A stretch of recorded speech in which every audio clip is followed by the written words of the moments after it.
Allez, je tire 200.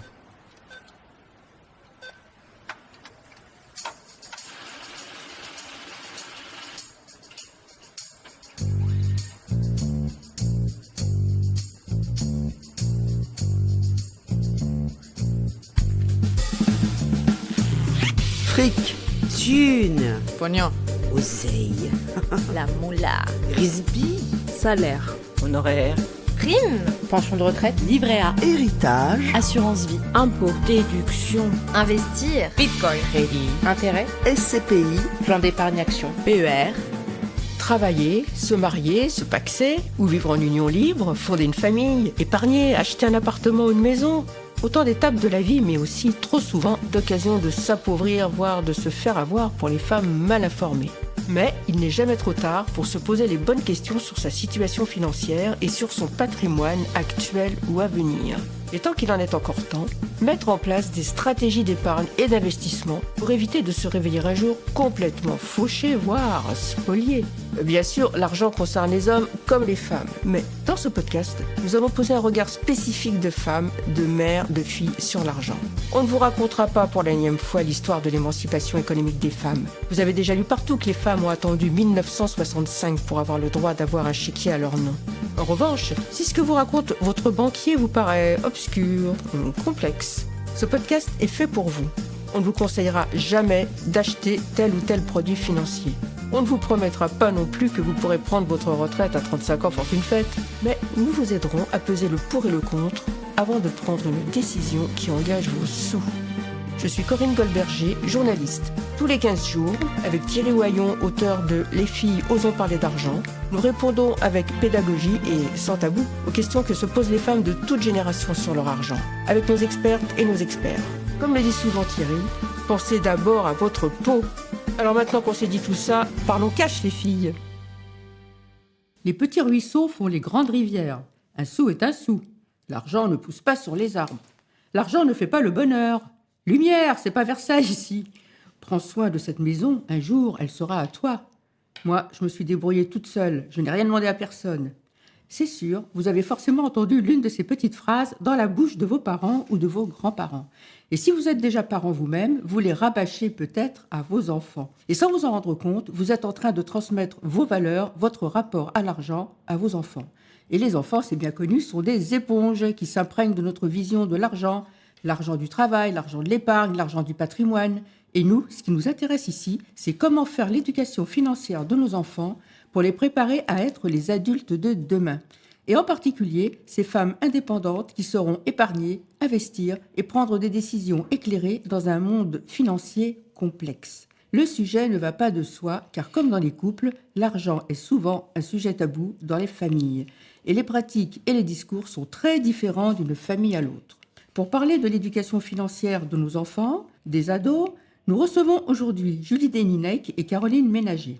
Julie D, vous êtes gestionnaire de patrimoine et vous avez créé Monekeys, un programme de formation financière conçu pour aider les enfants à, je cite, « développer leur confiance en eux en les responsabilisant à faire leurs propres choix financiers et à comprendre l'importance de la gestion de l'argent ». Caroline, vous avez cofondé PixPay, une start-up qui propose une carte de paiement pour les 10-18 ans, avec une appli pour les adolescents et une interface pour leurs parents. Donc bonjour Caroline et Julie D. Bonjour. Bonjour Thierry. Bonjour. Et bonjour Léo à la technique. Alors, dans ce podcast, donc, on parle beaucoup d'inégalités de revenus genrés et nous avons appris donc avec stupéfaction que les inégalités en question commençaient dès l'argent de poche donné aux garçons et aux filles. Pouvez-vous nous en dire plus ? Par exemple, quel est le montant moyen de l'argent de poche qui est donné aux filles d'un côté et aux garçons de l'autre ? Par exemple, à 10 ans, au collège, au lycée En moyenne, on Julie est D. sur un montant de 7 euros. Et il y a une étude qui est récemment sortie de Vive Média qui met en fait en exergue le fait que les petites filles reçoivent 4 euros de moins à âge égal Incroyable. au moment où elles reçoivent leur premier sou d'argent de poche. On parle d'argent de poche par jour, par mois ou par semaine quand vous dites 4, 7 euros? Alors là, on va aller par exemple 7 euros, on va être sur les premiers sous que reçoivent un enfant en moyenne autour de 10-11 ans par exemple. Alors, quand commence à donner de l'argent de poche aux enfants, et combien? A priori, lorsque l'enfant en fait la demande, ou bien parce que ses copains et ses copines en reçoivent, ou bien il faut attendre qu'il le demande, comment trouver la bonne somme juste, trop donner peut véhiculer une image d'argent facile. Il faut faire comprendre à son enfant que l'argent se gagne souvent durement. Nos enfants peuvent aussi se plaindre de ne pas avoir assez d'argent par rapport aux copains. Ouais. Donc du coup, on se fait passer pour un radin. Alors, vous estimez juste que plus c'est bien, ou trop, ou c'est pas assez? Enfin, comment on s'aligne par rapport à ces Et j'ai lu pratiques? que les 3/4 des enfants reçoivent de l'argent de poche. Les 3/4. Aujourd'hui, nous, chez Pixpay, on a une très très bonne lisibilité de ce que reçoivent les enfants en termes d'argent de poche parce qu'on suit ça via ce que les parents voient. Donc on a une vision très claire. Aujourd'hui, c'est 92% des enfants qui vont recevoir de l'argent régulièrement ou pas régulièrement. Ça va être pour Noël, les anniversaires, l'argent de poche régulier, le cadeau de papy-mamie, le petit dépannage pour aller déjeuner le mercredi midi. Donc quasiment tous les enfants ont de l'argent. On commence à donner de l'argent de poche plutôt à l'entrée au collège, donc Oui. vers 11 ans. Ça, c'est C'est vraiment le début de l'indépendance. le début de l'indépendance, la 6e, j'ai mes clés de la maison, je vais avoir mon téléphone portable, je vais commencer à recevoir de l'argent de poche. On a fait une étude, aujourd'hui, c'est 63% des cas, les parents qui sont à l'initiative de la demande de l'argent de poche, de la Ah ouais proposition de recevoir de C'est l'argent pas de les poche. enfants qui disent papa, maman. Alors, 37% d'entre eux si, mais c'est plutôt les parents qui vont initier ce moment pour donner de l'argent de poche. Et dans l'essentiel des cas, la motivation principale que les parents vont avoir, c'est vraiment la vertu pédagogique de l'argent de poche. Je lui donne de l'argent de poche parce que c'est important, ça va le responsabiliser, ça va lui apprendre à gérer un budget. Donc c'est vraiment, on va dire, le moment, le moteur qui fait que les parents vont donner de l'argent de poche à leur ado. Juste par curiosité, parce que j'ai 3 enfants, et dans les 3 enfants, bien sûr, j'ai 3 modèles d'entrée au collège, et mon dernier a toujours refusé de manger à la cantine. Donc j'ai dû lui donner de l'argent de poche pour qu'il s'organise pour la cantine. Vous voyez ça souvent dans les paiements avec ces cartes de crédit? Alors, bien sûr, aujourd'hui, l'essentiel des dépenses des enfants sur de l'argent de poche, c'est pour manger, c'est dans 42% des cas, c'est pour aller manger au fast-food. Donc, je ne sais pas si vos enfants sont modèles ou pas, mais probablement pas. Ou alors pour aller à la boulangerie, aussi pour acheter un petit goûter ou un déjeuner. Donc, effectivement, cette autonomie, elle se traduit vraiment beaucoup par le côté « je vais aller manger avec mes copains » et particulièrement à partir de 14 ans, où on voit que la consommation, elle devient de plus en plus sociale. Les marques. Les marques deviennent hyper importantes alors qu'elles le sont moins avant. Et je vais sortir avec mes copains. J'ai besoin d'un peu d'indépendance. Et pour pas être à la traîne par rapport à mes copains, j'ai besoin de cet argent de poche qui va me permettre de m'intégrer dans le cercle et de devenir un membre social de ce cercle. Alors, les pratiques, comme on le disait, elles diffèrent évidemment selon les familles et selon les milieux sociaux. Il y a certaines familles qui donnent de l'argent régulièrement, chaque semaine, d'autres une fois par mois. Les grands-parents donnent aussi. Donc, quand l'enfant n'a plus d'argent, est-ce qu'il faut lui apprendre la notion de compte dans le rouge, par exemple? Est-ce qu'il faut lui dire, t'as tout dépensé, non, je t'en donnerai pas plus, t'avais qu'à mieux le gérer? Bon, c'est un peu dur, mais il y a aussi des parents qui récompensent les enfants à l'occasion d'une bonne note ou d'un service rendu, comme tondre le jardin. Il y a d'autres parents qui considèrent que c'est, au contraire, normal de bien travailler à l'école ou de tondre le jardin et d'aider ses parents, et qu'il n'y a pas donc de raison de récompenser pour une aide normale à la famille. Vous, qu'est-ce que vous en pensez? Ce que j'en pense, moi je suis quand même assez adepte du on laisse chaque personne juge de comment elle veut interagir sur son rapport à l'argent et le rapport aux enfants. Mais c'est vrai que c'est là où commence il y a 2 biais qui vont influencer les enfants selon l'âge. Au tout début, ils vont fonctionner par mimétisme, c'est-à-dire je reproduis un peu ce que je vois dans mon entourage, notamment familial. Et ensuite, il va y avoir ce dont on vient juste de parler à l'instant, le sentiment d'appartenance, c'est-à-dire que je fais partie du club, je fais comme mes copains. Donc, c'est ces 2 facteurs qui vont influencer comment les enfants agissent. Donc, sur la partie comment un parent, va apporter un petit peu d'éthique à cette partie argent de poche, comment je lui apprends les valeurs, la valeur de l'argent, comment dépenser, les règles du budget.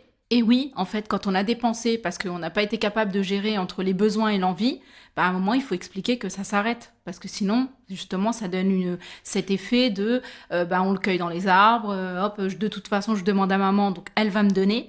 Donc, à un moment, si on doit enseigner vraiment les règles du budget, il faut apprendre à compartimenter pour que quand il y en a plus, il y en a plus en fait. Donc, il faut apprendre à dire non, finalement. C'est une des bases, effectivement, de l'apprentissage de la gestion de l'argent. Je vais peut-être juste rajouter un tout petit compliment à ce que dit Julie D. Effectivement, il y a autant de familles, je pense, que de façons de gérer l'argent de poche. Aujourd'hui, nous, par une autre étude qu'on a menée, on voit que dans 29% des cas, les parents sont prêts à donner de l'argent de poche contre des petits boulots qui sont faits à la maison. On va dire contre des missions à la maison. Donc il y a quand même 2 tiers des familles globalement pour qui c'est no way.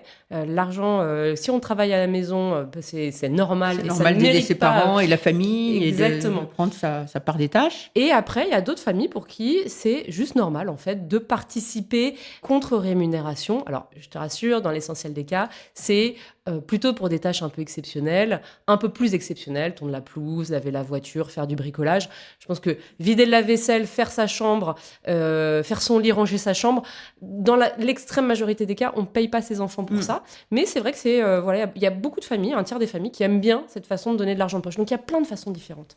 Alors en fait, on vit aujourd'hui dans une nouvelle ère sur ces sujets d'argent de poche. Parce que moi, j'ai connu l'ère où il n'y avait pas de carte de crédit pour les enfants. J'ai connu l'ère où on ne pouvait pas vérifier ce que les enfants consommaient sur leur compte parce qu'on n'avait pas accès à ça.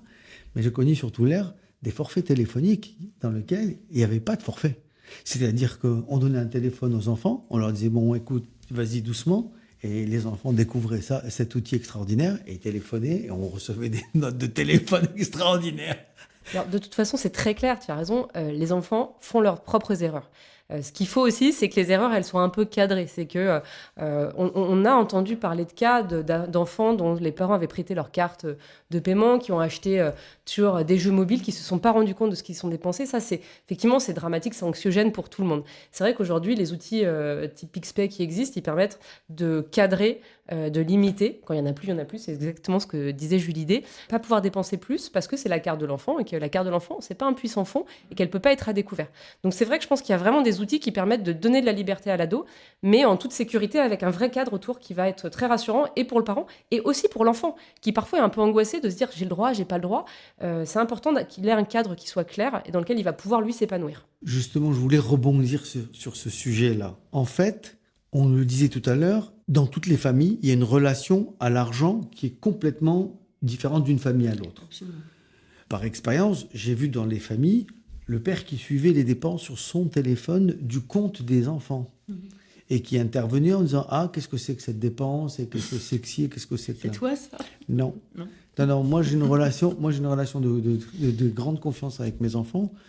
Quand tu parles de découvert bancaire sur la carte de crédit des enfants, mais ils peuvent faire des achats sur Internet qui sont facturés quelques jours après. Comment on gère ce découvert? Alors, parce qu'il n'y a pas d'autorisation de découvert et parce que ce n'est pas une carte de crédit, c'est une carte de débit, c'est une carte à autorisation systématique. Donc ça veut dire qu'il y a une interrogation à l'instant T, que ce soit sur un achat Internet ou un achat en magasin, qui va dire « Ah, bah tiens, Caroline a envie de dépenser 20 €, il n'y a que 15 € sur son compte, en fait, le paiement ne passe pas. » Donc ça, c'est hyper sécurisant et c'est indispensable parce que on pourrait rentrer sinon dans des spirales de surendettement qui sont effectivement dramatiques. Donc moi, je suis convaincue que le premier apprentissage, c'est anticiper et savoir qu'il y en a plus, c'est fondamental. Et c'est un des leviers, en fait, déjà, c'est vrai que heureusement, qu'il y a des garde-fous pour les cartes d'enfants, parce que sinon, effectivement, on serait dans des dérives, même malgré eux, parce qu'ils ne sont pas à l'abri de se faire voler la carte, etc.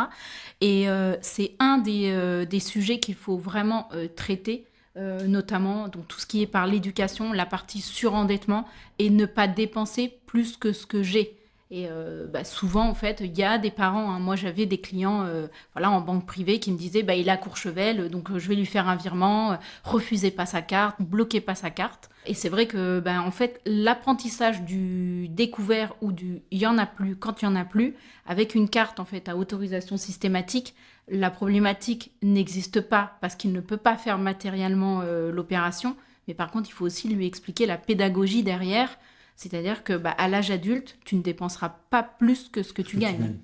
Alors, à certaines occasions, les jeunes se voient gratifiés de sommes importantes. C'est le cas, on parlait des anniversaires, des fêtes de fin d'année, des communions. Il y a aussi des enfants qui, après le décès d'un parent, reçoivent un capital important qui est géré soit par un juge des tutelles ou soit par un membre de la famille. Et puis, c'est un moment pour eux de parler de leur épargne, de la façon dont ils vont l'ouvrir, le gérer, qu'est-ce qu'ils vont ouvrir comme compte. Oui, comment on parle ou on ne parle pas aux enfants du fait qu'ils ont un capital important qui les attend à leur majorité. Par exemple, après un décès, un héritage, quand ils viennent il y a une expression en remplacement de leurs parents. Ils ont un parent décédé, par exemple, donc c'est eux qui viennent en première ligne et qui touchent un capital, mais qui ne toucheront en fait qu'à leur majorité, qui va être gérée par... ça, c'est parce qu'ils sont mineurs. Parce qu'ils sont mineurs. Parce qu'ils sont mineurs. Et oui. je me demandais, est-ce qu'il faut leur en parler, pas leur en parler? Parce que c'est compliqué comme sujet, ça. En fait, encore une fois, ça va vraiment être personnel et le rapport à l'argent déjà du parent. Parce qu'en fait, on parle d'éducation financière des enfants, mais il y a aussi beaucoup à faire avec l'éducation financière des parents. Et notamment sur la capacité en fait à ne pas transmettre ses pensées limitantes à son enfant et la capacité aussi à ne serait-ce que braver le tabou du « je parle d'argent ». Parce que parfois, les gens n'osent pas en parler en couple. Alors, en parler à mon enfant, c'est encore plus compliqué. Une fois que, en fait, on a dit ça, ça fait pas avancer voilà, le sujet. L'idée, c'est quand même de préparer, en fait... un enfant mineur, ça va être compliqué de lui expliquer effectivement qu'on va lui transmettre, etc. Mais par contre, régulièrement de parler de sujets d'argent et à un âge de maturité, commencer à lui expliquer effectivement qu'il va y avoir telle somme, etc. qu'il va recevoir. Parce que parfois, il y a des grands-parents aussi qui font des donations. Oui. Au-delà d'une transmission. Et après, il y a encore une fois des garde-fous, même passé 18 ans, on peut quand même mettre aussi des verrous jusqu'à 25 ans sur des contrats d'assurance vie, par exemple. Donc, des garde-fous, il y en a. Mais l'objectif, c'est pas forcément de bloquer, mais plutôt justement d'éduquer pour pouvoir vraiment que l'enfant comprenne en fait quelle est la différence entre un besoin, une envie, l'investissement, l'épargne, parce qu'épargner, c'est pas la même chose qu'investir, et économiser, c'est encore pas la même chose que épargner. Bien sûr. Et tout va venir en fait d'une pédagogie que parfois en fait les parents ne connaissent pas eux-mêmes ou alors ne prennent pas le temps de le faire. Là, on parle finalement de comment se forme le rapport à l'argent chez les enfants et le fait qu'ils construisent leur premier rapport à l'argent en entendant aussi leurs parents parler d'argent. Il y a des familles cigales, dépensières, il y a des familles fourmis, il y a des familles de propriétaires, il y a des familles de locataires, il y a des familles où on baisse la voix quand on parle d'argent devant les enfants. Je pense que ça ne les regarde pas, évidemment. Il y a des familles où on achète neuf, il y a des familles où on achète en seconde main. C'est d'ailleurs tendance, donc pour payer moins cher et pas gaspiller les ressources. Donc chaque famille a effectivement des pratiques et des discours différents selon les milieux sociaux, les valeurs familiales. Et elles sont symbolisées par toutes ces petites phrases là dont je parlais au début. L'argent ne pousse pas sur les arbres, c'est pas Versailles ici. Quand on aime, on ne compte pas. Celui-là, il a des oursins dans les poches. Et dans les familles aisées, d'ailleurs, on en parlait à l'instant, les enfants à leur futur rôle d'héritier. Il y a des grands-parents qui se plantent, par exemple, devant leur maison en disant « un jour, tout ça, ça sera à toi ». Donc, il y a des parents qui restent discrets sur le futur héritage de leurs enfants parce qu'ils ne veulent pas qu'ils deviennent des gosses de riches. Moi, je me rappelle, j'ai interviewé des personnalités, on avait parlé de ça, et qui disaient, je leur donne exactement le même argent de poche qu'à leurs copains. Je veux pas fabriquer des gosses de riches pour y gâter. Et puis, il y a le contraire. Il y a des femmes, par exemple, qui sont seules, qui sont dans des situations économiques très, très compliquées et qui ne veulent pas, pour protéger un peu leurs enfants, leur enfance, leur parler de leurs difficultés financières. Donc, je voulais vous demander, vous, qu'est-ce que vous remarquez dans cette imprégnation familiale, sachant que je pensais à l'actualité du jour. Là, je pense que les enfants ont entendu beaucoup de choses concernant le rapport à l'argent. Il y a des familles dans lesquelles on dit ouais, faut prendre aux riches. Il y en a d'autres chez lesquelles on dit ils vont tout de même pas puiser dans notre épargne. Donc vous, qu'est-ce que ça vous inspire tout ça ? Ce qui est clair, c'est qu'il y a un vrai mimétisme des enfants, tu le disais tout à l'heure, et je pense qu'il est réel. Après, ce tabou de l'argent dont tu parles, il a quand même globalement plutôt tendance à disparaître au fur et à mesure des années. On parle quand même plus d'argent qu'on ne parlait avant dans les familles. On a une étude qui montre que 36% des parents ne parlent jamais de leurs revenus avec leurs enfants. Ça fait quand même les 2 tiers qui en parlent. Moi, je trouve ça pas si mal. Oui, c'est vrai. Je vois le verre à moitié vide, là, mais vous avez raison, enfin, toutes les deux. Donc moi, je trouve qu'on arrive quand même sur une prise de conscience que c'est important d'en parler, que je pense que le pire, c'est le tabou de l'argent. De ne pas adresser des sujets. Et après, chaque famille est différente, chaque famille a sa sensibilité, et c'est pas derrière, à l'école, aux associations, FinTech, d'aller donner des leçons. On n'est pas donneur de leçons sur ça. Il y aura toujours des sensibilités qui sont différentes. Mais je pense que la règle numéro 1, c'est déjà d'en parler. Parce que en parler, ça rend le sujet moins anxiogène. Si maman et papa ont des difficultés financières, en fait, les enfants, ils s'en rendent bien compte. Oui, c'est On des a du éponges. mal- Comme Exactement, c'est des comme éponges. je disais. Donc, je pense que c'est important de le dire. C'est important aussi de montrer que tout n'est pas lié à l'argent, que même si on a moins de revenus dans notre famille, on peut peut-être faire d'autres choses qui sont chouettes, qu'on peut être une famille aimante, que tout passe pas par l'argent. Ça, je pense vraiment que c'est super important. Mais voilà, il faut en parler, il faut dédramatiser. Il faut aussi donner aux adolescents les moyens d'agir. C'est-à-dire que même si je me rends compte que je ne peux pas forcément acheter tout ce que je veux, ou même si mes parents sont aisés, en fait, ils ont limité le montant d'argent de poche qu'ils me donnent, ce qui, je pense, est plutôt une bonne chose. Oui. Il faut aussi que l'ado puisse se dire, attends, moi, je vais prendre mon destin en main, je vais aller revendre mes vieilles affaires sur Vinted, je vais proposer de faire un petit boulot, un babysitting, et ça les rend plus autonomes. Je vais faire un vide-grenier, je vais vendre des choses Exactement. dont je me sers plus. Exactement. Donc, c'est comme dans l'avion, quand on peut pas maîtriser l'avion, ça fait peur. Et là, en fait, quand on peut pas maîtriser la gestion de son argent, ça fait peur.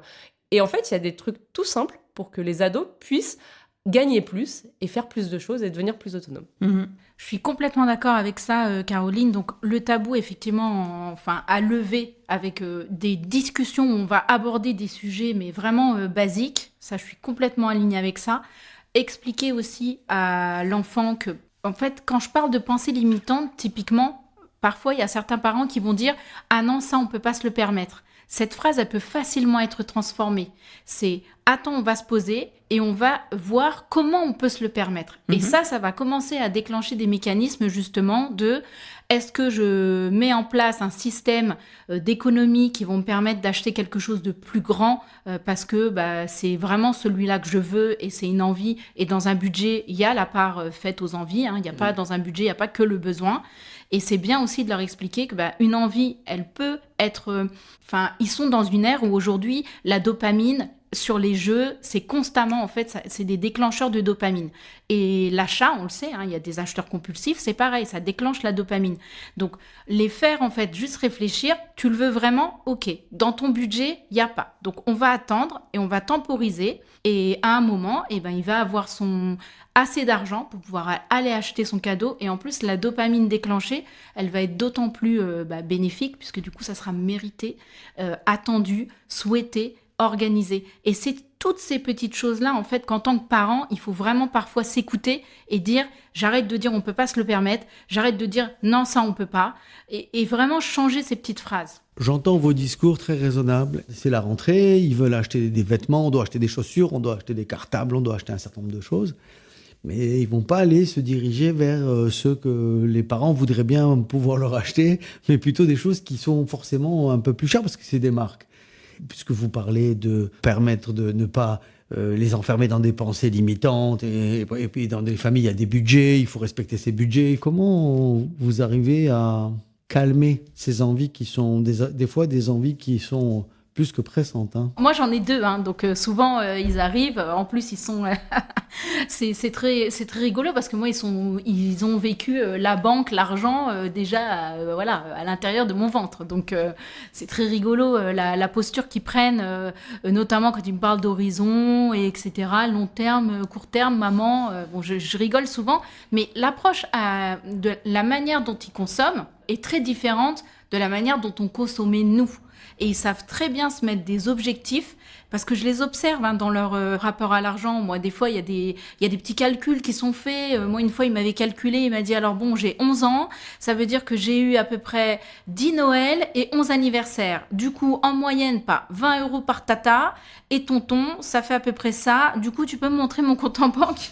J'ai dit, on va y aller, on y va. Donc, du coup, c'était rigolo parce que du coup, il a découvert qu'il avait un petit peu plus.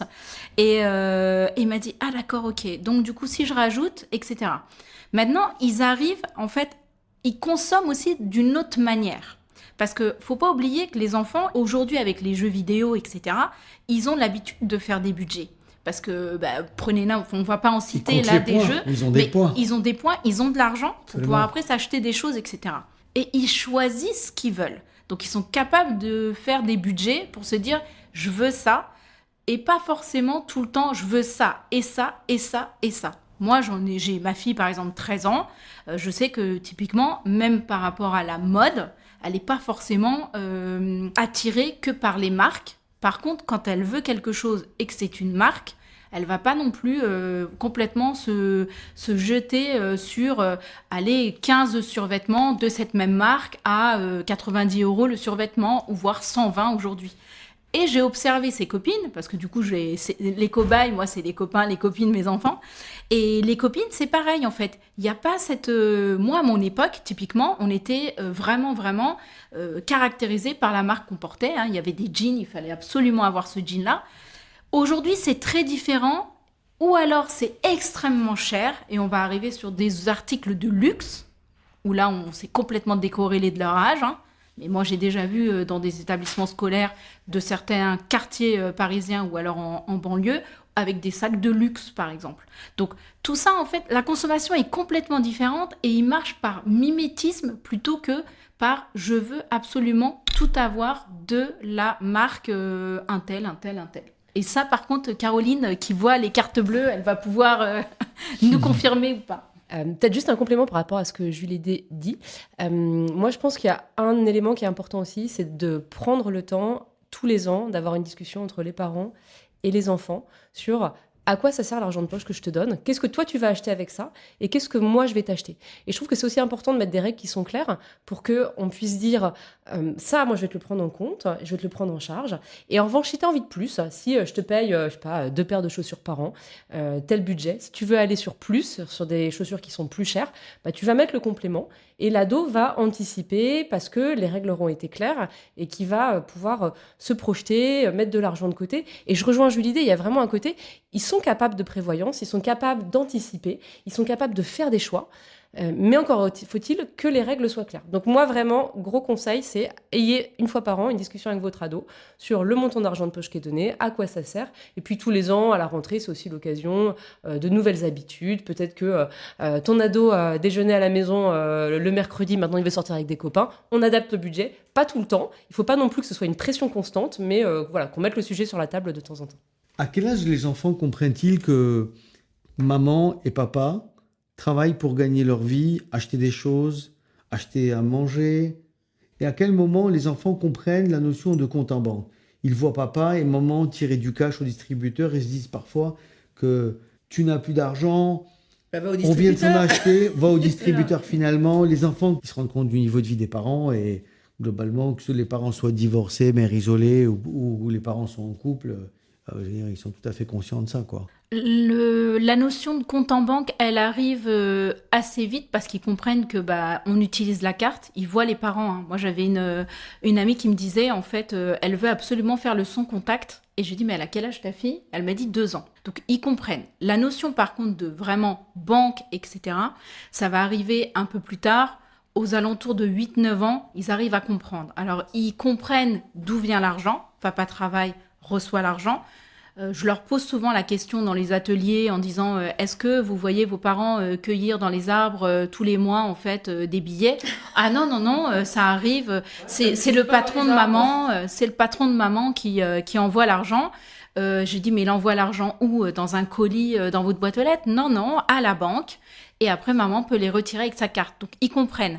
La notion d'épargne, faut un peu plus aborder le sujet. Et par contre, ils arrivent à comprendre que maman ou papa travaillent, l'argent arrive à la banque et après, papa et maman dépensent. Et la notion d'épargne, finalement, ils vont l'apprendre aussi beaucoup avec la petite souris. Ça paraît un peu tout bête, mais vers 6-7 ans, c'est les premières dents qui tombent. Et allez, 1, 2 euros. Et l'arbitrage de qu'est-ce que je fais avec cet argent? Est-ce que je le dépense tout de suite? Est-ce que je vais le mettre dans ma tirelire pour pouvoir le dépenser plus tard? Donc c'est vrai qu'en fait, on est souvent surpris de la maturité des enfants qui sont capables de comprendre des concepts relativement complexes assez tôt. Et nous, on voit que sur les adolescents à partir de 10-11 ans, on commence à pouvoir aborder des notions de gestion de budget, le quand il y en a plus, apprendre à faire ses propres choix, apprendre à mettre de côté de façon un petit peu plus systématique, projeter sur des achats plaisirs qu'on a envie de se faire plus tard. Donc en fait, ça va venir assez vite, en fait, toutes ces notions qui sont pas liées à un compte en banque en particulier, mais sur de la gestion budgétaire. Il n'y a plus les tirelires dans les maisons. Vous vous rappelez des tirelires Bien en, sûr. en porcelaine? On a un magnifique Que dans cochon. la tirelire, c'était quand même la chose sympathique dans laquelle on mettait ses sous pour qu'un jour, une fois qu'elle était pleine, alors on pouvait faire le geste de la casser et de retirer de l'argent. Alors sur des jeunes enfants, effectivement, je pense que la pièce, elle a une vertu parce qu'elle est très tangible. C'est bien, je pense, de donner de temps en temps une petite pièce à un enfant. Vers 9 ans, ils vont aller faire en moyenne, ils vont faire leurs premiers achats à la boulangerie, un peu en autonomie. Donc il y a ce côté tangible. Et c'est vrai qu'on trouve souvent des enfants qui préfèrent avoir 5 petites pièces qu'une grosse parce que 5 c'est mieux qu'un. Donc ça, c'est vrai. En revanche, alors moi je prêche un peu pour ma paroisse, mais c'est vrai que les cartes de paiement, à la fois, elles vont permettre de s'intégrer dans ce dont tu parles, c'est-à-dire cette société qui devient de plus en plus digitale, où les parents ont souvent pas d'argent liquide sur eux, donc pour qui c'est pas pratique d'aller donner de l'argent à son ado, qui doit aller au distributeur spécialement pour tirer de l'argent, pénible. Donc en fait, c'est vrai que les usages, ils ont évolué, et qu'en fait, une carte de paiement pour un jeune, et plutôt à partir de 10-11 ans, ça fait de plus en plus de sens. C'est pas intangible parce que derrière, toutes les applications, elles vont permettre justement de se rendre compte, à la fois côté parents, de combien j'ai donné à mon ado. Et en fait, il y a plein de parents qui me disent « Ah, mais avant, en cash, je me rendais pas compte de ce que je donnais à mon ado. Là, je le vois. » Donc, c'est écrit. Et à l'ado de savoir combien il a reçu. Donc, en fait, on arrive différemment à se rendre compte de la valeur de l'argent, de un sou est un sou, même s'il n'y a pas cette pièce qui est dans la main, quoi. Clairement, parce que même maintenant aux anniversaires ou Noël ou les fêtes, en fait, même la famille en fait va faire des virements, Paylib, etc. Entre Donc, la du coup, cagnotte, le paiement sans contact, la carte de crédit, payer par téléphone aussi. Enfin, les enfants voient de moins en moins le cash circuler, finalement. Et d'ailleurs, nous, c'est amusant parce que je regardais avant de venir nos statistiques sur l'usage de Apple Pay chez les ados. L'année dernière, donc en 2023, en moyenne sur l'année, c'était 27% des dépenses des ados qui étaient faites par Apple Pay. Là, on est le 8 juillet. Oui. On a 45% des dépenses qui sont faites par Apple Pay. Donc, c'est exponentiel. Ça va à une vitesse et donc on ne se rend pas compte quand on est un adulte un peu dans ses habitudes, on va dire, de consommation, de à quel point les comportements changent vite. C'est quasiment un paiement sur 2 d'un ado qui est fait par Apple Pay. En résumé, comment faire l'éducation financière de nos enfants pour les préparer à être les adultes de demain, et en particulier concernant les filles, donc pour les préparer à être ces femmes indépendantes, autonomes financièrement. Donc, Julie D, je m'adresse plus particulièrement à toi, tu as créé donc des jeux d'éducation financière pour apprendre aux enfants à gérer un budget, comprendre le b.a.-ba de la finance. J'imagine que c'est pas la même chose que le Monopoly ou le jeu de la bonne paye. Tu vas peut-être nous expliquer comment ça marche ces jeux exactement. Alors, j'ai créé quelques jeux, notamment le jeu du budget. Alors, c'est pas le Monopoly, et d'ailleurs, je conseille quand même, parce que le Monopoly reste un des basiques pour l'éducation financière et de pouvoir jouer en famille sans être connecté, cette fois, à des écrans, même si même le Monopoly existe de manière digitale aujourd'hui. Le Monopoly, c'est très bien comme activité, et la bonne paye, un autre moyen aussi. Le jeu du budget que moi j'ai créé, il est vraiment, c'est basique, c'est-à-dire pouvoir comprendre les différentes poches et pouvoir compartimenter un budget à travers justement le jeu. Mais au-delà de ça, Monéquise, on est plutôt dans l'éducation financière et donc vraiment des modules avec toutes les notions. Qu'est-ce que l'argent? Qu'est-ce que le budget? Qu'est-ce que le crédit? Moi, les enfants m'ont demandé, est-ce que tu peux faire, Julie D, aussi la crypto-monnaie? J'ai dit, ok, on va y aller. Moi, ça Non, me plaît. c'est vrai? Oui, pourquoi? Parce qu'en fait, ils sont tellement aujourd'hui alimentés par les réseaux sociaux et que les copains leur disent que. Donc, du coup, plutôt que de rester sur des on m'a dit que, j'ai entendu que la crypto-monnaie, c'était génial, fallait y aller, etc. Moi, je leur explique, la crypto-monnaie, c'est ça, voilà comment ça fonctionne et quelles sont les dérives et attention aux réseaux sociaux. J'ai quand même découvert lors d'une session de formation qu'un petit de 12 ans avait un porte-monnaie de crypto. Donc je lui dis, c'est pas possible. Il me dit, si. Je lui dis, comment ça? Comment c'est Donc possible? il m'a expliqué, en fait, c'est le frère qui a ouvert, le frère qui est majeur, qui a ouvert en fait le portefeuille. Et c'est exclusivement, en fait, ils font des transactions sur Discord. Incroyable. Je vous assure que honnêtement, on a vraiment l'impression que les enfants aujourd'hui, ils ne comprennent pas, ils ne savent pas, mais ils sont dans une sphère où ils échangent des informations, mais d'un niveau et d'une précision auxquelles parfois les adultes n'ont pas idée. Donc du coup, j'ai dit à la maman, attention, parce que là, il y a peut-être des dérives à surveiller, parce qu'après, si c'est encadré par les parents, chacun est libre de faire ce qu'il veut, Oui. mais c'est très touchy. Alors quand je lui ai en plus expliqué à ce jeune garçon que la crypto-monnaie, il y avait une problématique de provenance et origine des fonds, et que Eh potentiellement oui. ça pouvait contribuer à des opérations un peu illégales, etc. Absolument, oui. Là, il y a eu un moment, en fait, il s'est posé et il m'a dit « Ah d'accord, je ne le savais pas ». Et donc, c'est pour ça que c'est vrai que Money Kids n'apporte pas une éducation genrée, c'est-à-dire les petites filles n'ont pas un contenu différent des petits garçons, mais ça permet justement une éducation qui est similaire aux petites filles, en fait, à l'âge adulte, d'avoir eu accès aux mêmes informations. Là où jadis, on était sur « Toi, t'es un garçon, investis, vas-y, fais. Oh, toi, t'es une fille, tu vas apprendre à gérer. » En fait, et là, aujourd'hui, en leur donnant le même accès, les mêmes informations, on arrive à avoir justement, bravo. et on l'espère, des générations de petites filles qui Bravo. seront de grandes filles, qui seront capables d'investir, qui seront capables de devenir des entrepreneuses. Mais alors, je me pose une question, du coup, est-ce qu'il faut les préparer à l'idée que, pour le moment, il y a des inégalités salariales entre les femmes et les hommes, et qu'il faut s'y préparer à se battre, quoi. Clairement, et c'est là où on arrive encore au tabou de l'argent. C'est-à-dire que si on parle d'argent et que parler d'argent devient naturel et qu'on ne considère plus que je suis une fille, je suis une femme, je ne parle pas d'argent parce que c'est mauvais ou c'est pas bien, une femme qui parle d'argent. Moi, je le dis souvent en formation, même sur les adultes, je dis moi, je passe ma vie à parler d'argent. Donc si on part du principe que parler d'argent, c'est mal, c'est compliqué pour moi parce que c'est mon travail et je le fais au quotidien. Donc apprendre à un enfant que l'argent est un outil, un moyen, et apprendre à un enfant qu'une femme qui parle d'argent, ce n'est pas mal, ça changera la donne, même en négociation salariale, sur vraiment tous les sujets. Alors, les ados ont des cartes de crédit selon les marques, selon les banques, selon les opérateurs de télécom, selon les bourseaux, selon les uns et les autres. Et puis, il y a la carte de chez Pixpay. Alors, Caroline, comment ça marche ? Alors, Pixpay, c'est une carte de paiement donc pour les ados à partir de 10 ans. Et en vrai, même après 18 ans, on a des jeunes adultes qui restent parce que ça répond à leurs usages. Cette carte, c'est une carte de paiement et non pas une carte de crédit. C'est une carte donc à autorisation systématique, c'est-à-dire qu'on ne peut pas dépenser plus que ce qu'on a. Et c'est une carte qui va être copilotée par 2 applications. Une application pour l'enfant et une application pour son parent. À l'intérieur de ça, il y a plein de fonctionnalités pour apprendre à gérer un budget. Et pourquoi elle est différente des cartes des banques traditionnelles ? Parce qu'en fait, c'est pas une carte qui va juste permettre de payer en ligne, qui est un peu une carte d'adulte avec des fonctionnalités en moins.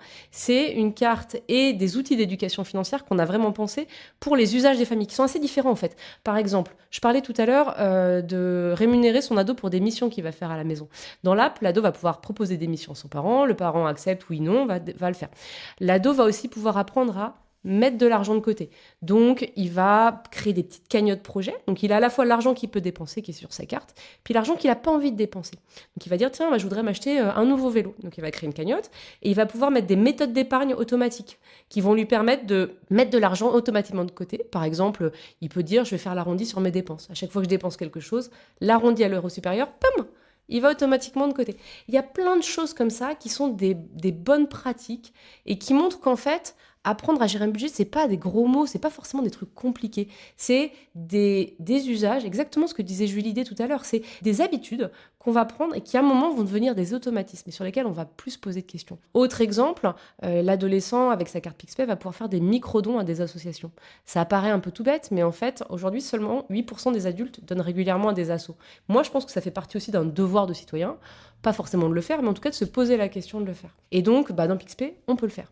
Et j'en passe plein, mais voilà, l'idée, c'est vraiment d'avoir des fonctionnalités où on va apprendre par la pratique à gérer un budget, avec un parent qui va pouvoir accompagner en mettant le cadre. C'est-à-dire en disant, tu peux pas dépenser chez tel marchand, il peut bloquer des marchands, bloquer des catégories de marchands, il peut limiter le montant qui va être payé chaque mois, il peut bloquer les paiements, les retraits aux distributeurs, par exemple, s'il trouve que c'est pas sécurisant. Donc le parent met le cadre, et une fois qu'il a mis le cadre, et l'ado, il va faire ses propres expériences, il va apprendre à gérer son budget par la pratique. Est-ce que on a la somme moyenne qui est sur le compte ? Parce que j'imagine que donc il faut ouvrir un compte. Alors c'est pas un compte, C'est mais pas un compte. il faut ouvrir un compte, on va dire en pour simplifier. Il faut ouvrir un compte au nom du parent. Ah, c'est au nom du parent. Oui, l'argent est au nom du parent. Le compte, il est où ? Et chez PixPay? Alors, il est chez PixPay, on travaille avec une filiale de la Société Générale, donc l'argent est cantonné en France. Mais, attention, point important, le parent, quelle que soit sa banque, va pouvoir prendre une carte PixPay pour son ado. Donc, parce qu'il y a typiquement Revolut, c'est chouette. Oui. Mais moi, si je suis parent et que j'ai pas envie de prendre une carte Revolut pour moi, eh ben, je peux pas prendre une carte Revolut Junior. Donc, c'est pas très pratique. Ah, Nous, on se dit, d'accord. quelle que soit la banque du parent, vous pouvez prendre une carte PixPay pour votre ado, c'est simple. Ah, d'accord. Et pour souscrire, en plus, pas de carte d'identité. Enfin, c'est très très fluide, ça prend 2 minutes, c'est très simple de souscrire. Donc, combien les enfants ont en moyenne sur leur compte PixPay? Alors, écoute, globalement, ça dépend un peu des mois, mais En moyenne? en moyenne, chaque mois, ils vont avoir entre 90 et 100 euros. Ce qui est pas rien, hein. C'est pas rien, oui. Non. Parce que quand on regarde l'argent de poche régulier, alors j'ai pas exactement la même stat que Julie D, encore que pas très loin. Moi, en moyenne, les adolescents, ils ont en argent de poche régulier 36 euros par mois. Mais après, il y a le pas régulier. Et il y a les enfants dans les grandes villes et il y a les enfants à la campagne. Parce qu'il Alors- y a une économie qui est quand même très très différente. Oui, Ou pas? mais Ou je en me trompe? fait, la différence, elle est plutôt sur l'âge. C'est-à-dire qu'entre 10-12 ans, ils vont avoir plutôt 24 euros par mois. Et puis après, ça va monter, tac, tac, tac. Entre 16 et 18, ils ont jusqu'au plutôt 50 lycée, euros. oui. Ouais. Mais campagne-ville, oui, c'est vrai, quand les adolescents ont plus d'occasions de sortie, ils ont un peu plus d'argent de poche. Mais c'est pas flagrant. D'accord. J'ai vu qu'il y avait des cartes pour enfants qui commençaient à l'âge de 10 ans. Chez PixPay, ça commence à quel âge? Eh ben, 10 ans. À 10 ans. Et franchement, c'est l'entrée 10 au ans, collège. c'est l'entrée au collège. C'est l'entrée au collège. Au UK, il y a des cartes pour enfants qui commencent à 6 ans. Et il Non. y a plein d'enfants qui en ont. Des cartes de crédit. Ouais. À 6 Mais en ans. fait, c'est marrant, ça a l'air tout bête. On se dit, ah ben non, mais pourquoi lui donner une carte de paiement? Alors qu'en fait, les ados, faut pas se mentir, ils dépensent de l'argent. Et en fait, le dépenser en cash, c'est pas très rassurant pour les parents, c'est pas très sécurisant. Et donc finalement, une carte de paiement, c'est, même quand on est parent d'un jeune enfant, une manière de lui donner de l'autonomie de façon beaucoup plus sécurisante. Et donc, les parents rechargent la carte dès qu'elle est à sec, ou où ils font des virements tous les mois? Ça se passe comment? Régulier. Madaboum, madaboum. Bah, moi, ce que je préconise, c'est de dire, il y a un montant qui est donné, qui a été discuté, Voilà. qui est donné. Il peut y avoir des besoins additionnels qui arrivent et qui sont légitimes, pas de problème. Après, si l'ado a un craquage et demande un extra, c'est là où on rentre dans la notion de gestion budgétaire.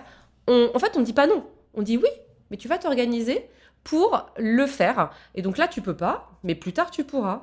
Donc voilà, c'est vraiment de rentrer dans cette notion de gestion de budget et d'anticipation. Il y a quelle proportion d'enfants qui actuellement détiennent une carte de crédit? Alors, aujourd'hui, en moyenne, un adolescent va avoir sa première carte de paiement à 16 ans. Ce qu'on voit, c'est qu'avant 12 ans, c'est de l'ordre de 10% des jeunes qui ont une carte de paiement. À 14 ans, on monte à 30%. Et voilà, 15-16 ans, c'est vraiment le moment où il va y avoir un équipement massif en Ouais. carte. Après, ce qu'on voit, c'est que quand même ce taux d'équipement, il a tendance à vraiment avancer dans le temps. Et on va de plus en plus vers une acquisition plus jeune. Nous, l'âge moyen de nos utilisateurs, quand ils commencent à avoir une carte PixPay, on est plutôt à 13 ans et demi. Donc Oui. on est plutôt, parce qu'encore une fois, on a En donné quatrième. un outil, quatrième, on a donné un outil sécurisant, pratique pour le parent. Donc en fait, ça lui semble beaucoup plus simple que du cash. Mais il faut vraiment que l'outil soit bien pensé et réponde à leurs besoins. Sinon, bah, on laisse traîner, puis ça arrive à 16 ans. Effectivement, dans beaucoup de familles, on parle peu d'argent avec les enfants, mais on n'en parle pas apparemment non plus à l'école, alors que si j'ai bien compris... Alors j'ai vu qu'il y avait une enquête, 82% des Français pensent que l'éducation financière devrait être enseignée à l'école. Et nos enfants, alors là je vous donne quelques chiffres que j'ai trouvés, donc nos enfants eux-mêmes, ils sont conscients de leurs lacunes. 64% des 15-17 ans souhaitent mieux comprendre les moyens de paiement, le crédit, l'assurance, les placements. Alors, concernant l'école, j'ai vu qu'il y avait 2 heures d'éducation financière à l'école, ce qu'on appelle le passeport EducFi en 4e. Je voudrais avoir votre avis à toutes les deux sur ce passeport EducFi. Ça marche pas, c'est aléatoire, ça dépend des écoles. Qu'est-ce que vous en pensez? Déjà, c'est tout récent. C'est-à-dire que là, ça s'est généralisé à partir de cette année à tous les 4e. Avant, on était encore dans une phase de test. Donc, je pense que c'est une première prise de conscience. Elle est géniale. Et je suis très contente qu'on prenne conscience que c'est important. Aujourd'hui, c'est 70% des professeurs qui pensent que l'éducation financière devrait être enseignée à l'école. C'est énorme. Comme ça, quand on regarde de loin, on a plutôt l'impression que c'est un sujet tabou, que les professeurs n'ont pas forcément envie de parler d'argent. Et il y a une étude du réseau peut-être Léa. Que ça creuse les différences entre élèves dans une classe, peut-être. Oui, et donc, en tout cas, c'est l'idée que je pense qu'on peut s'en faire en amont. Mais voilà, le réseau Léa a fait cette étude qui dit 70% des profs pensent que c'est important. Et moi, je suis convaincue qu'au contraire, ça ne va pas creuser des inégalités. Ces inégalités, elles existent. Et c'est en parlant d'argent qu'on va justement à la fois travailler sur les inégalités sociales, sur les inégalités de genre. Donc franchement, il faut plus d'éducation financière. Donc 2 heures, c'est bien, mais évidemment, c'est très loin d'être suffisant. Je vais abonder dans le sens de Caroline, je peux faire que ça. Donc je suis complètement alignée avec effectivement 2 heures, ça arrive en 4e, n'est-ce pas déjà trop tard ? 2 heures, est-ce vraiment suffisant ? Non. Sachant qu'en plus, oui, ça commence à arriver et être un peu plus généralisé. Il y a encore beaucoup d'établissements qui ne le proposent pas. Typiquement, moi, j'en parlais avec mes enfants, moi, sont dans le privé. Ils ne l'ont pas déployé. Et c'est vrai que, par exemple, Monekiz, qui arrive en complément, donc du coup, pendant les vacances scolaires, c'est pendant 1 semaine, 1h30 tous les jours. Il y a quand même un apport différent en termes de connaissances. Et ça permet en plus, en le rendant ludique, de vraiment intéresser les enfants. Donc du coup, c'est bien. Jusqu'à aujourd'hui, on n'en parlait pas. Là, on l'a introduit à partir de la 4e et au fur et à mesure, de toute façon, ça va se déployer. Et j'espère que ça sera maintenu, compte tenu des différentes échéances qui nous attendent. C'est déjà très bien de l'avoir introduit, c'est déjà très bien de proposer 2 heures, mais il faut aller beaucoup plus loin aujourd'hui, surtout à une ère où ces jeunes sont complètement hypnotisés par les réseaux sociaux, et l'argent sur les réseaux sociaux, croyez-moi, les gens en parlent. Juste pour poursuivre là, sur ce sujet de l'éducation financière, pour avoir des enfants qui ont fait des études économiques, j'ai toujours été très surpris de voir que, en tout cas, une de mes filles a fait des études d'économie, et les bouquins d'économie qui étaient mis à la disposition des enfants étaient des bouquins d'économie qui politiquement étaient très très orientés. Quand j'ai découvert ça, j'étais stupéfait. Orienté à gauche ou à droite ? Orienté plutôt très à gauche. Ouais. Avec des journaux que je ne connaissais pas, puisque j'ai toujours lu des journaux économiques, et en fait c'était des journaux qu'on ne trouvait pas dans les kiosques, qui étaient distribués dans les réseaux scolaires. Non, mais après, moi, je pense quand même que l'éducation financière, elle doit s'intégrer de façon très pratique, sans être de gauche ou de droite, en fait. D'accord. Apprendre à gérer un budget, franchement, quels que soient ses revenus, c'est important. Clairement. Mais oui, d'ailleurs, je voulais juste préciser un truc sur ça et par rapport à l'école. Je pense que vraiment, ce qui est important, c'est non pas d'alourdir encore les programmes scolaires qui sont déjà très lourds, très denses, et ça a un côté anxiogène, mais plutôt de twister un petit peu les cours existants, que ce soit les maths, les langues, l'histoire géo. Il y a pas mal de matières, en fait, quand on y réfléchit, qui sont sujettes à pouvoir absorber en fait des notions d'éducation financière, et que ça devienne un peu un sujet du quotidien. Encore une fois, 2 heures c'est bien, mais c'est tellement loin d'être suffisant qu'il faut qu'on en fasse plus. Je me demandais pour les plus grands, pour l'entrée au lycée jusqu'en terminale, quelle est la moyenne de l'argent qui est soit donné à ces jeunes-là, ou alors dont ils disposent sur leur compte à 16 ans, 17 ans? Alors, à 16 ans, 17 ans, ils vont plutôt recevoir en moyenne autour de 50 € par mois d'argent de poche régulier. Mais quand on regarde ce qu'ils dépensent, et donc ce qu'ils vont recevoir au global, on est plutôt de l'ordre de 120, 140 €. Donc c'est vrai qu'on voit vraiment que les dépenses, elles augmentent avec l'âge. Donc il y a beaucoup d'extras, en fait. Il y a beaucoup d'extras, et puis finalement, il y a, au-delà de l'extra, même c'est des pans entiers du budget parfois qui vont basculer du côté de l'adolescent. Ah oui. Il va plus manger à la cantine, donc il va aller déjeuner dehors. Il va gérer sa garde-robe, alors qu'avant c'était papa-maman qui la prenait en charge. Donc c'est vrai qu'il y a toute une partie du budget qui bascule. Exactement, qui bascule. Mais c'est un peu comment on prépare son enfant à l'autonomie et à devenir un adulte responsable. Et ce qui est vrai, c'est que avant 14 ans, on essaie de dire donner de l'argent de poche à la semaine, parce qu'ils sont pas de capacité d'anticipation suffisante pour qu'on leur donne de l'argent de poche au mois. Après 14 ans, un budget mensuel, c'est plutôt une meilleure pratique. Donc, on voit qu'en fait, il gagne en maturité avec l'âge. Donnez un budget sur l'été à votre ado quand il a 15-16 ans pour voir s'il arrive à gérer 2 mois d'un coup, quoi. Et c'est la fin de cet épisode sur l'éducation financière des enfants. Julie D, Caroline, merci d'avoir répondu à nos questions. Merci à nos auditrices et à nos éditeurs d'avoir écouté cet épisode. On espère que vous avez appris plein de choses sur toutes les façons de faire cette éducation financière, sur les cartes destinées aux ados, sur les jeux financiers. Et si cet épisode vous a plu, n'hésitez pas à le partager à partir de votre appli Spotify, Apple Podcast ou Deezer entre autres. Abonnez-vous à notre podcast et à notre newsletter qui vous prévient des nouveaux épisodes mis en ligne. Vous trouverez le lien sur la page de notre podcast. Parlez-en à vos copines, vos sœurs, vos cousines, vos collègues, votre fille, votre mère, votre grand-mère.